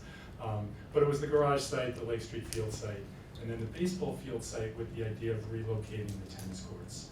By relocating, the only proposal that has come forward was to put them on the roof of the building. And that proposal was very expensive and of deep concern to the tennis community, that it does not really meet their needs. Yeah. Just very expensive. I'm going to just remember the data. $5 million for a rooftop tennis court was the ballpark. That's right. When we talk very expensive, that might Single be, court? No, for the eight courts. just a whole layer. But 8 courts. 5. I'm just trying to get some as we go through this discussion. Tom, financial numbers are going to come up, and so as best we can get into numbers instead of just very expensive. So these were the 4 sites we've been talking about in various ways over the last year, and the top 3 are the ones that had sort of survived into September, but the baseball field site was problematic because we didn't know what to do. We hadn't figured out what to do with the tennis courts, and so yes. I mean, I think the baseball field site was still feasible even after they discovered the mistaken measurement, which is within very tight, not moving the tennis courts, keeping the tennis courts. So that's right. So there is a feasibility to build it and then move the baseball field north, but you wouldn't be able to use the baseball field and softball field at the same time, right? That is what turned out. The outfields would overlap, which is what the problem was. Can you speak to that, John? That's certainly one of the issues that would have occurred. In addition, we would not be able to fit all of the accoutrements, such as proper sized dugouts, bullpens, spectator seating, which was really the largest problem with that. So the field dimensions themselves were not the major issue. It was replacing what we have existing now or improving on what we have existing now surrounding that facility. that would not allow us to make it work properly. Okay. We may all have questions on individual sites that we'll want to dig more deeply into. One of the things that I want to get to is a decision as to about which of these issues we should dig more deeply into. Tom, please. You know, and again, I ready to dig at any time you are, but I really wonder if we shouldn't back up that and listen to some of the thoughts about making it a bigger concern about the south end of the building and including the field house. And just, it seems to me that I was persuaded by a lot of the thoughts, the initial thoughts we heard here, Steve, about the idea that there's more pieces at work here, and perhaps rather than every time I see tennis court, I think of the tennis community. I have two kids that play tennis. When I think of the baseball field, I think of everybody who loves baseball. Instead of and you're going to naturally get that. And so I think if we started from the point that you, Steve, said, and you made the point that we start looking at this bigger in terms of the field house and the whole south end of the project, I'd like to take Chris up on the opportunity to tour the south end of the building and see what we're talking about. I feel like I have a committee that really wants to talk about that, so we should talk about it. Can I have 5 minutes to talk about the other things that come up, and then we'll give us a half hour to dig into it tonight and figure out how to move forward and really dig into it the next meeting. Let's go to the next slide, Todd. At the last meeting, 3 board members, Ralph, Steve, and I, each raised possibilities that had not been on the table. I'm going to speak for you guys for a moment and then ask you if you'll defer for now. The baseball field site, moving the baseball field to the stadium, is an idea that Steve had proposed to at least explore, which would be to, I grew up in the 60s and 70s. Every stadium around the country at that point played football and baseball in it, and essentially the question is there a way that we could do that, put the building where the baseball field is more or less now, and put the field in the stadium. There are measurement issues, there are the same kinds of amenities issues that John talked about already. There's the fact that the stadium is actually used during the spring for girls soccer, is it, I think, and other sports. And boys lacrosse, that's correct. And boys lacrosse. So the question is, could we flip that to the outfields of the softball field and baseball field and still be able to get enough? It's an issue that would need more study, and the question would be whether or not we're going to study it. Did I say that well enough? Yeah, the main advantage as I saw it, and I'm not sure it would work, but if you moved the baseball field into the stadium where it originally was, as John was telling me once, you would gain about 250 feet. If you built the pool on half of that, which is about the width it would have to be, you might be able to, and this is the question I don't know, capture a new regulation-sized soccer lacrosse field. If you could do that, then you would solve that conflict problem, and I don't know if you actually can do that. So that's a question that is on the table. I don't want to actually dig into it. It's not digging into it, but I think it's very important that I make this point.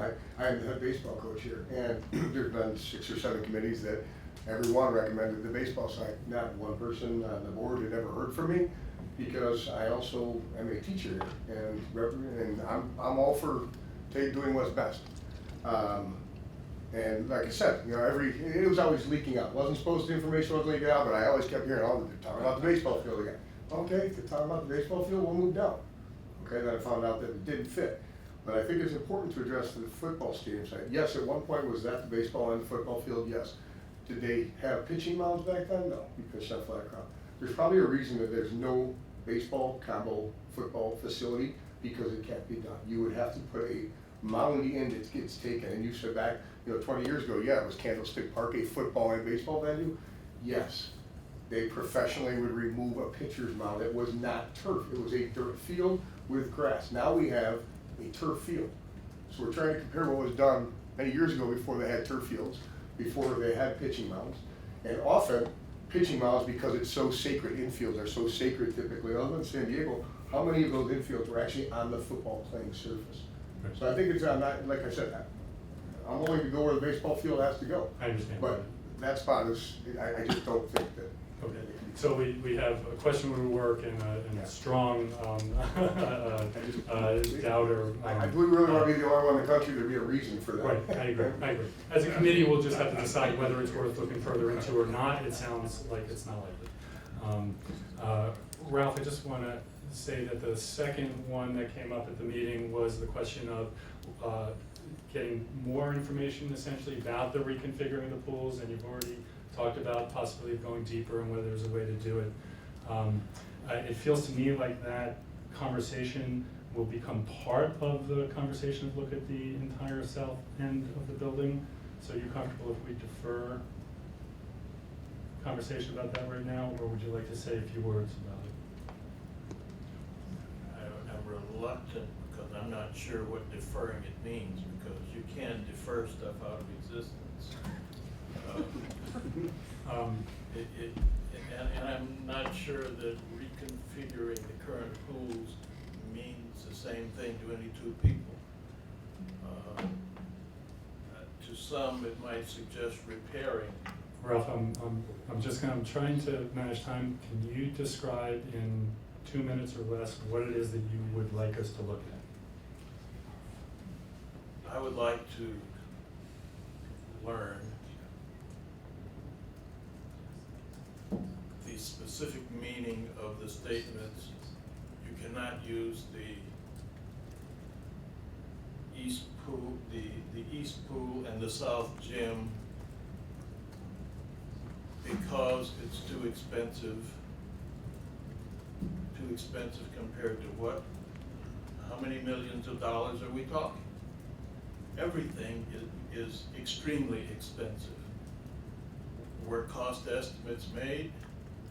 I wasn't told. I wasn't given a yes or no answer, let alone did anyone share what the cost estimates were. The roof was too low. Well, did you consider going deeper? Well, if you can't go, well, obviously there's a concrete basement. What does it take to go below the bottom of a concrete basement? How much does that cost? I didn't hear anyone talking about these things. Thank you. Thank you, that's helpful. And by the way, it also involves destroying and completely removing both the east pool and the west pool, and then converting that west pool to the gymnasium that you lose by removing the south gymnasium. But how much? Obviously that's expensive. How much does it cost? Obviously it's going to create disruptions. Disruptions can be ameliorated with money. How much money? So essentially, what is on the table is taking a deeper look at the decision to remove the east pool and the west pool sites to better understand them and to see if they were removed prematurely. So I think we will keep that on the table for the committee to explore. It seems to me that maybe one of the scenarios that are explored in a larger field house. Right. I agree. I'm going to try to do it in less than a minute. The other option that was put on the table by me, which is the possibility of renovating the current pools in order to use them primarily for instructional swim and to simultaneously create an off-site project that would be a partnership with other jurisdictions, primarily with the Park District, maybe with the Village, maybe with the River Forest Park District. If there were a viable project to build a pool that would be useful to the entire community, that the high school would use for its competitive sports program, but that would be available to the rest of the community the rest of the time. So that's just the other option that I've identified that I think we could explore. But I'm going to sort of offline during the week, we keep both Steve's and Ralph's idea on the table and make sure that I know what the questions are that need to be answered and figure out how to get them answered. The Renovate plus Offsite, I just wanted to have it out there. I would rather talk about the larger south end of the building first, and if we determine that that's not doable for some reason, then I would say, hold, I'm going to defer this until we're at a point where we say, no, we need to back up and come back. Does that sound okay to everybody? Just a comment regarding the offsite. Well, most of these other scenarios, we're going to be looking at the conditions of the building, down to feet, down to dollars, and all these scenarios. We would need a site to identify site costs for an offsite location. Otherwise, it's very abstract and it would be difficult to evaluate against other more finance schemes. I'm not willing to do that tonight, but next week I might be willing to at least float 2 sites that are at least possible. So. How big of a site are you looking for? I mean, if you needed a site as a standalone facility. I have no idea. I mean, that's a question. That's actually a great question. I can ask, we're actually going to meet at 7:30 tomorrow morning to start planning the next meeting, so that's the kind of question. Anybody else have any other quick questions about any of these that we should put on the table? Well, just, I mean, the obvious thing to me is the ability to have some technical expertise in the room. Joe, I know by trade, has some expertise. But I mean, a lot of this is really basic ballpark costing and engineering that, as a financial planner, I don't have a skill set for. And so, what professional resources is the committee going to have available to us? Steve, Todd, why don't you take a minute and introduce the expertise that's in the room? Certainly, my pleasure. We have should have done that earlier. Sorry, everybody. We have Rob Roble and Patrick Bronson from Leggett Architects. Okay. And we have Al Steffeter from Henry Brothers Construction. And then, of course, we have our Director of Buildings and Grounds, our Facilities Manager, Robert Zumalin, is here as well. And then Ron Johnson, who's our Director of Purchasing and Transportation, if we get in down the road to any kind of purchasing or bids or RFPs or any of that, he's here as well. Thank you. Thank you. I'd like to dig into the topic that everybody wants to dig into.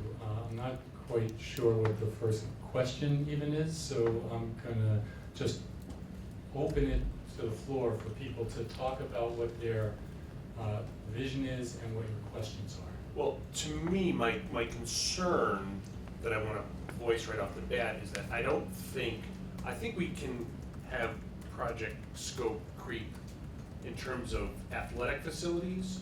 I don't know if we should be going past those to the long-term facility plan for academics. That seems a waste of our time to me. I think it's a missing piece because I tried to look in terms of the long-term facilities plan.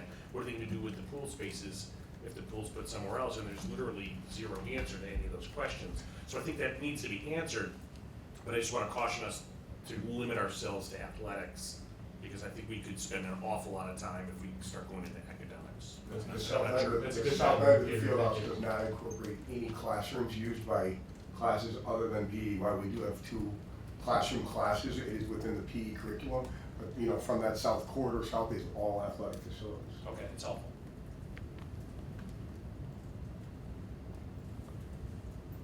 Peter, I definitely agree with that with respect to all of the academic curriculum that's here, but I would just note that health and wellness along with technology is the largest growing sector of economy. It's what our kids are learning about now. So you're right, we should not solve academics at this committee. At the same time, if we have built spaces where those folks who will go into personal training, they will go into kinesiology, they will go into things that didn't exist, that could be done in some of the adaptive gyms and all the rest of it, if they're configured with enough flexibility. And Kathy, I'd like to point out there's probably not a sports program at the high school that is not incorporating cognitive things into the sport. We probably meet more with football than any other sport, but there's constantly needs for for those spaces. We are constantly watching film, but we're also constantly keeping kids an hour after practice to the kids that are struggling in school. You know, we're not just sending them home after practice, kids who are struggling. We don't trust that you're gonna go home and do your homework, because you've shown that you're not. So that is just as important to us to get those types of facilities.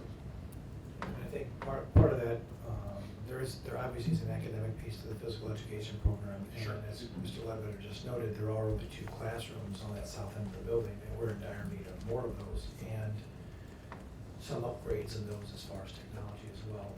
You know, when our sports teams are trying to watch film, as Mr. Ledbetter pointed out, most of the time we're going up to the academic areas of the building and then the 3rd floor with large areas with appropriate technologies in them. So, you know, it's just another avenue of what we're bringing up here about, you know, what is needed on that south end of the building. It isn't just the pools or the field house. It's all of it. It's, you know, we're not just looking at simply athletic facilities. We're talking about physical education as a curriculum at the school. And there are some needed classroom upgrades for that area. So we had a fourth. Well, hold on a second. I just wanted to, I don't know if this will be helpful or not, but I mentioned the parking study earlier, and I just wanted to sort of register how my thinking has changed as a result of that. I actually, to me, that at the moment at least, there are 3 sites that are realistic potential sites. And one of them, well, the parking garage has become one for me, because it seems to me there's enough parking for I was very concerned about faculty and staff parking. It seems to me there's enough parking available in that lot east of Oak Park Avenue and right on North Boulevard, and then on South Boulevard there are a bunch of empty spaces. Beyond that, there's only a sprinkling of need. So, and I don't think that would inconvenience the faculty and staff too much. So I actually think that's feasible. Jeff's idea for off-site plus a PE pool in the school is also, to me, very interesting and possibly better than the garage one. And the one that we've been talking about here, about a huge renovation in the south part of the building, is extremely exciting, but I worry about the cost. So I think those 3 sites are all feasible, and they have their different advantages as I'm looking at it right now. Steve, I agree with that, and I'm going to want to reflect on the whole conversation and look back and see if there are others that we should also keep on the table. But I think it's really important that we go down this road for a while to understand it, even how to begin to look at it.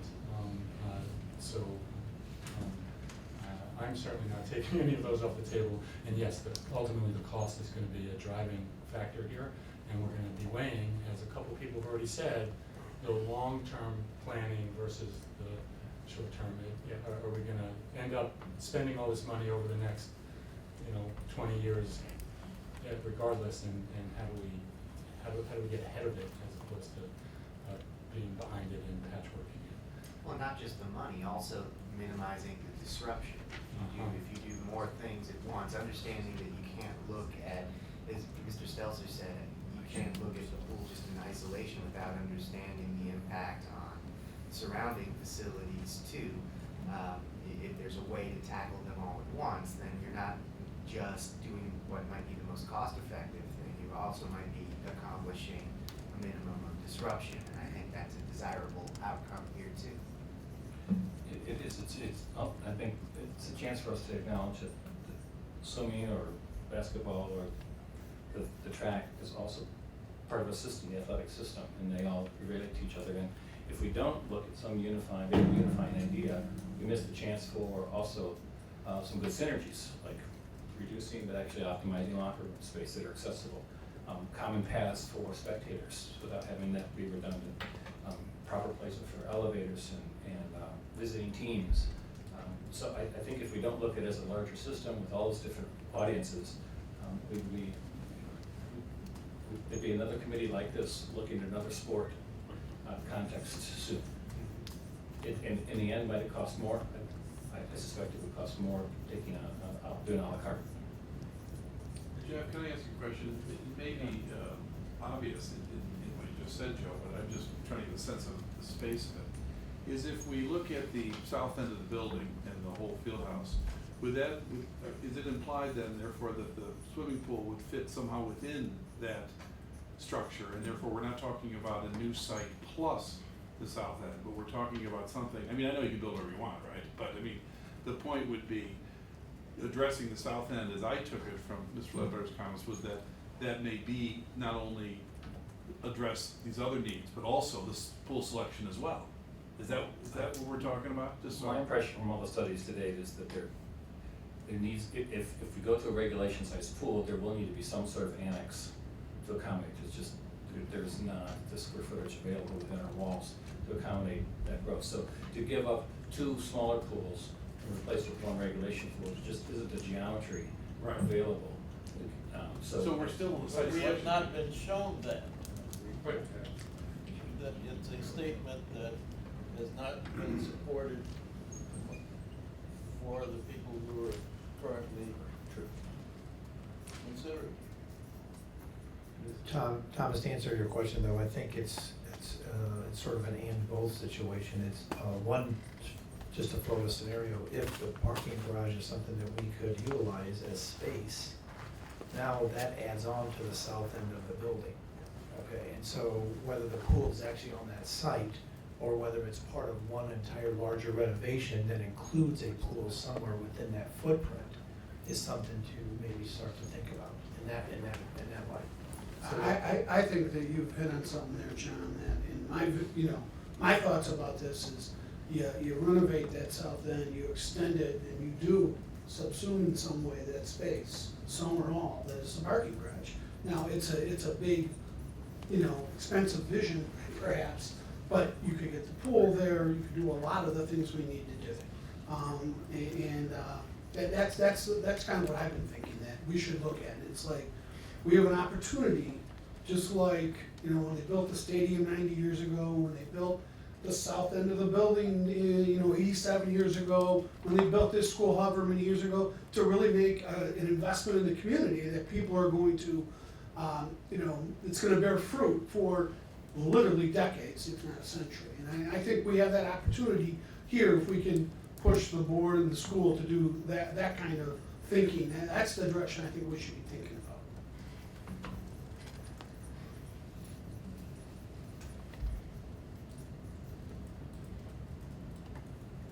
I have just one question with the people who are talking about subsuming the parking garage. We will need to get to work with the experts, right, to figure out how these pieces fit together. We will also need to talk about how it fits with the other facilities issues for the school. But just on the parking garage itself, are you thinking, Steve and Tom and others who have talked about it, that parking could still be incorporated into a reconfigured facility, or are we talking about parking still needing to go off-site in this? And maybe that's a question we don't know the answer to yet. I'm not sure I know the answer. I would think it would probably be some of both if we can accomplish it. I mean, if we can find a way to keep some parking there. And then, I think it's interesting, I haven't seen this parking study that Dr. Gevinson refers to that has made him feel better about parking, but if we can wrap our minds around that, and so the footprint of a parking garage or a parking facility is smaller, and we can build the building, the south building back further, maybe we can do both that way. Chris? Since we do have experts that can maybe make rough estimates, or obviously have had a lot of experience in this, is it even worth just asking this question that, obviously if you redo the south end of the fields, and I know it's gonna sound crazy, and I know a lot of you, this is the first time you've heard it, we've had this solved as coaches for the last 2 years. And I'm making light of it, but I just think it's something that should be brought up, because I think the experts could say, you're onto something or you're completely off. If it's determined over the next 25 years that basically the whole south end of that field house has to be redone, and we're just gonna spend $5 million here, $3 million here. Has anybody ever thought about, I know it's gonna sound crazy, if you rebuild it there and redo it, then it obviously has to be kind of architecturally aesthetic to the rest of the building, correct? And I'd assume that the brick and mortar is gonna be a lot more money. What about building the athletic facility where the south field is? And then moving the area that you've taken down in the whole south end of the field house, making that the 2 spaces? Would it be less money to build a new freestanding facility that obviously is not all brick and mortar? That's, you know, a lot of windows. Is it a lot, would it be cheaper than trying to redo a whole area, you know what I mean, that's outdated with new things? I know it's crazy, but that's why, So the luxury of experts. Put it on like the field hockey field? What I was saying and wondering is if it's a lot cheaper is if where the south corridor is. That is the end of Oak Park River Forest High School. And currently where the south end of the field house is the 2 synthetic turf fields that is across the street, Lake Street. And then the new facility is where the open area is on Lake Street. Does it have to be aesthetically consistent with the school? No, because it's across the street. You know, I mean, you see a lot of facilities that the buildings look differently. You can't really put that at the end of the high school. I'm just wondering is it cheaper in the long run over the next 20 years to build new across the street and to not try to attach it to the end of the building? And I know it's crazy, but it's worth asking the expert. I've captured the idea, and as we talk about it over the next week and begin to figure out what is reasonably feasible, we'll incorporate that. With less disruptions, except for to the teams on those fields. That's right. Right. What I heard Chris saying is that it's about ultimately flipping them so that we the new facilities would be on the other side of Lake Street, butting up to the railroad tracks, and the south end of the high school would be 2 grass athletic fields. There are the travel issues that have been talked about going over there and costing a great deal. Todd? Jeff, I know that in our initial planning, you originally wanted to get all ideas on the table tonight. I did. And I know this really doesn't have anything to do with the south end of the building. I know it's got momentum going, and I don't want to stop the momentum, but I do want to get one more idea out on the table if that's. I've been aware of that myself, that there was another suggestion that wanted to emerge.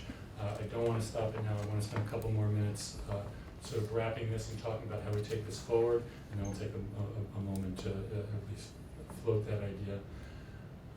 So let me try to just see where we are. We've got a lot of energy for exploring the possibility of a major renovation at the south end of the building. A renovation that would take into consideration the current, the long-term facility plan needs outside of athletics, but would be primarily about the athletic facilities. The goal is to think about the long-term benefits to the school and the community in doing that, and recognizing that, as I tried to capture some ideas up here, that there are important synergies, there are important long-term investment benefits. There are obviously great design benefits, and there are managing the disruption benefits. Were those the main ones? That one of the things that we need to do is now start to talk about what would that entail, how do we even start to study the question, how do we help the group grapple with that question in terms of square footage costs, in terms of timing, in terms of however. So we will meet with our architects and begin to grapple with that question and bring information back next week to the group to dig more deeply into that. I'm sure there are other questions floating around. I'll have questions. I'll think more deeply about them. Any thoughts you have on that, send them to me by email. I also want to say that we also have identified a few other possibilities, alternatives to that we will also need to continue to consider as a group, and we'll keep, and we'll try for the next meeting to identify which those are, which, from what I heard, I think are the priority ones, and what questions we need to get answered. Questions about Ralph's question, if we work to fit it in, what were the reasons behind the decisions that were made? Let's get those answered clearly. I'm not sure what we're going to do with the conversation between Steve and Chris, but I want to make sure that I get all the questions out and the answers as best we can. I also think, as Steve said, that the garage just by itself is still a viable idea that we should explore. And all of those are important because as we start to talk about this larger project and start to talk about the scope of it and the cost of it, we also need to keep in mind that we can't predetermine that that's the right answer. It may be too big, it may be too difficult for a variety of reasons. I always like, I try to be both optimistic and a healthy skeptic. So, so we're going to try to do both. And from the standpoint of the community listening in and looking at this, they are going to want to know that we're making fiscally sound decisions and taking into account the concerns of the overall community about the overall tax levels. So there will be questions about how much the cost is and how to spread the cost and how to lower the cost. And are there, is there state funding? Is there private philanthropic funding? How much of the current fund balance would we use? How much might we bond? Questions like that we'll have to explore. Just need to be careful not to get too far ahead of ourselves at the same time that I really want to dig into this question deeply. Does that make sense? Are there any, I wrap that up well? Perfectly. I just wanted to ask is there anything that you could share with us about efforts that have been made to seek state funding or anything like that? Or is that a... Yeah, that might have been a red herring. Is there such a thing, Todd? And I'm from New York originally, and there we had There used to be construction, CDB, capital development, proceed monies that you could pursue. However, for a while there, they were backlogged. There were schools that were awarded those in 2008. They weren't getting the money until 4 or 5 years later. So it's something we've actively pursued. So it's probably on my I was remembering my younger days as a lawyer in New York, where there was a lot of public finance. The last time Oak Park got a big chunk was the middle schools. Okay, thank you. Yeah, We got 17 million from the state. I think that it would be dependent on a new state capital bill that would include vertical construction. There was a smaller capital bill that was passed in the spring, but it was focused on roads. And the vertical construction was purposefully left out, and it requires a 3/5 vote in both chambers. So not going to happen. Okay. I would, so Jeff, just Possible. summarize quickly. So I have a number of questions based on the various conversations here tonight. I don't want to ask them now, it's 9 o'clock. So send them all to you? Is that what you're requesting? Yeah, please send the questions We have to me. questions regardless of what the content or topic Yes, is. regardless. You're going to go. Send them to me. Maybe me and Todd would be really helpful, and we will sort them. I'm all in on this for the next 6 weeks. I'm going to bring as much attention as I possibly can to this. I'm going to try to sort it. I'm going to try to organize the information. I'm going to try to organize the meetings, and I'm going to try to move us forward. So we did, if it's okay, Todd's right, we did have a discussion about one other possibility, and as we talk about things that we want to at least keep in the mix for backup plans after we pursue this big one. I want to give Todd and Ron just a moment to put this on the table to get it into your thinking caps. Ron, if you'd come up to the podium, please. We're going to try to keep it under 5 minutes. And then Typically, school business offices are not known for thinking outside the box. And luckily, I have a colleague in my business office who is a lot like me and likes to think outside the box. and came up with an idea as just a problem-solving thing, and it kind of took it from there. And Ron, I'm gonna, just because we're short on time, I had a little bit longer I was gonna do, but go ahead. You just tell me when to click, you know. No problem. As Todd said, Ron Johnson, Director of Personal Transportation and Business Office for your district here. And some of my background played into trying to fit the square peg in the round hole, which we're looking at tonight as an industrial engineer for one of the largest logistics company in the world. So I have a lot of background in just trying to problem solve, increase productivity, decrease costs, and manage them the best you can. And looking at this, I said, is there anything that I could provide the committee, whether it be an idea or just some support in any type of way? And Todd was probably going to talk about, I have a little bit of experience. I coached freshman baseball over at York High School, and I coached against the Huskies here for about 5 years.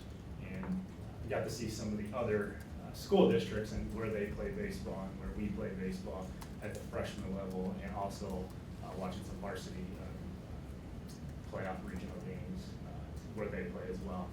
Which then kind of got me to thinking, you know, what should I present to you? What should I start thinking about? Which made me think about what are some of the goals that I should focus on? You know, how to minimize student impact and community impact. What should we do to be fiscally responsible? Some of the numbers and costs we already know. We spent money trying to figure out where should we put a new pool site and how should we get there? Is there any collaboration with the community, whether it's the county, Cook County, whether it's River Forest, whether it's Oak Park? Is there any collaboration that we can now utilize and go to those bodies and ask them, hey, is there anything that we can get together on and make a decision?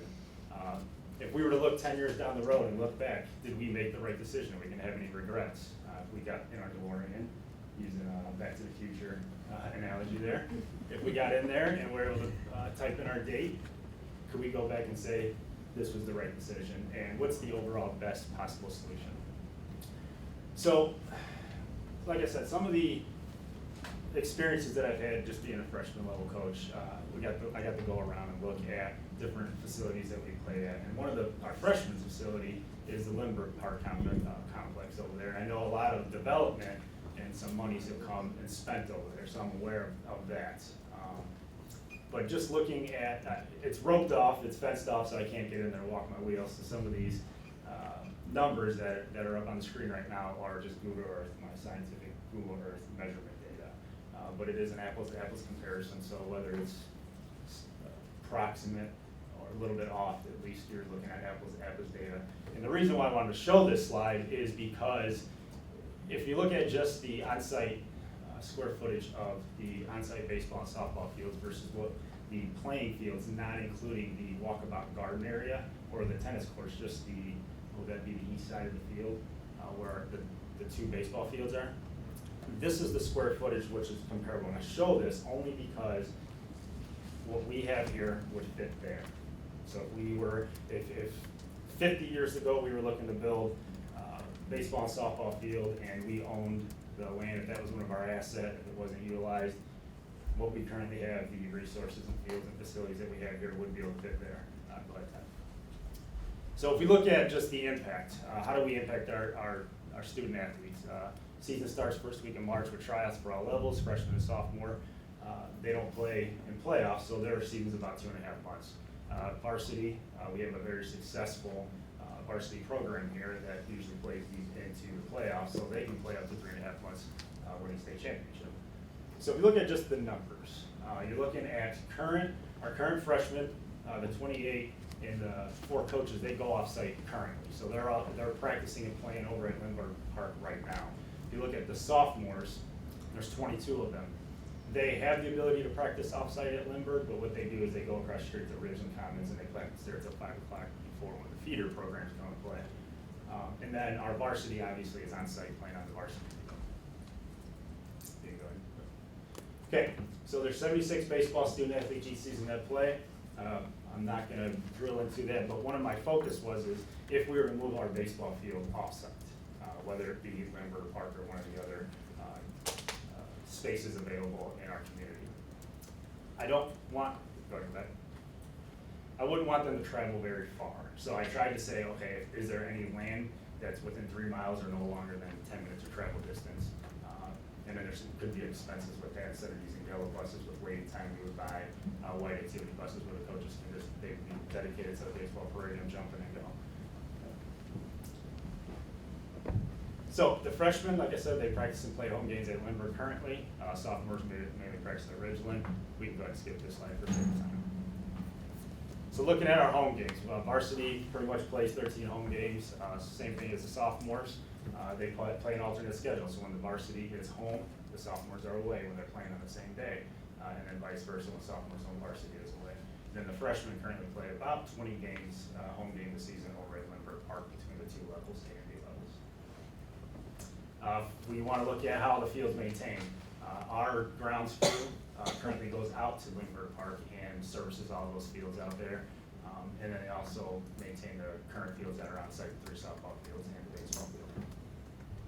So what's the key benefit to all this is it's the student impact. You're not impacting a large population, you're impacting approximately 50 players between the sophomore and varsity level student athletes in the baseball program, mainly because our freshmen, which is about 28 players, are already going off site.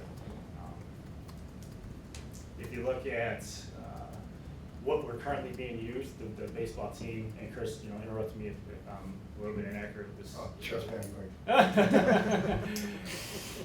He's just jotting down notes over there. All right. During the spring and summer camps, that's when the baseball and softball teams are using those fields. And then if you look at how do you transition to a new field and impacting our current, whether it's curriculum or whether you're the extracurricular activities, the fields can be built at Lindbergh or whatever site you decide to build a new baseball field on. That can be built. It's a little bit easier to find land, build a baseball field than it is to build a large offsite structure that will impact a couple of years. Whether you, and I know the field house idea, that could impact curriculum and extracurricular for many years, and I just hope you keep that in consideration. What it does if we decide to put a pool aquatic center on site here, it frees up some of the land for future developments if we need it. And then also, I'm a big fan because I drive to work every day. I get to park where I work. And I get to park where I work. That's probably one of the benefits. But we have a lot of faculty and staff and visitors that visit the building every day. So if you look at the footprint, this is our current footprint outside, just the aerial view. Ron, I just want to check on time because we did promise people we were going to end. So I'm gonna how much? Yeah, if you can 3 minutes. move pretty quick. Yeah. Thank you. So this is our current footprint of our softball and baseball fields, which I'm sure you guys already know. Go ahead, Ted. That's the Lindbergh field. The field in the top left corner, that's where our freshmen play. The bottom right corner is where Fenwick's freshman team plays. So, like I said, at 50 years, we go back 50 years, we don't have an on-site field. This is potentially what it would look like at Lindbergh Park if we were able to put our fields there, what we currently have at Lindbergh. Go ahead, next slide. So here's kind of what I was thinking. There's just, some very unartistic view is, in looking at this more, you may not be able to touch, you may not even have to touch the current upper left field there. Just maybe build a new baseball field in that top right corner. Obviously, like I said, I couldn't walk the wheel to get accurate measurements because it's fenced up. Go ahead and go. Okay, so this is what our on-site field would look like if you built a new aquatic center, new building, however you want to phrase it. There's this current softball field would just stay there. We would put potentially an AstroTurf field in between, which then the building would go right next to that, and then some type of sky bridge draw walkway to the existing building. Like I said, I tried to keep everything under 3 miles, 10 minutes of drive time, so if the Lindbergh Park option was something you guys wanted to vet, there's the Google Maps, how to get there, 3 different ways. But, so looking at some costs, this is a field that was completed. Ron, let's not do costs. Okay, all right. Thanks. Is that all right? 100%. Okay. I mean, we can come back and do it if people want to, but we're going deeper here than we have in anything else tonight. Yeah. Some of the other consideration is, we got to take consideration of penalties out of the field, park district utilization, what is the other feeder groups, whether it's soccer, just the other feeder groups, what do they use the current facility for? And let's just say Lindbergh Park's not an option. What are some of the other spaces? And these are the spaces that I was able to find just surveying the land on Google Maps that's within that 3 mile, 10 minute drive time. The next slides are just the aerial view of those facilities. I have a printout, color printout that I'm gonna give you guys that you can take away. And then I just decided to answer the 4 questions that you guys are tasked with. Okay. So, for the sake of time, I won't go through it because I do have a handout that you can leave it up there. So thank you. First of all, thank you for your putting all the time and effort into it and your thoughtfulness about it. It's very interesting. I suspect that the park board member who's at the table would probably have some reactions, but we're going to go home tonight. We're not going to have that conversation now. But I do think It's an option. I do think that what's, for me, what's interesting about it, and I don't know whether it's feasible or not, but it was the first time somebody raised the question, at least, about whether taking varsity baseball off-site was a viable solution to the overall problem or not. And so I haven't had any conversation with Chris about it. We haven't dug into it at all. So there were questions of would it work for the program, would it work for the park district,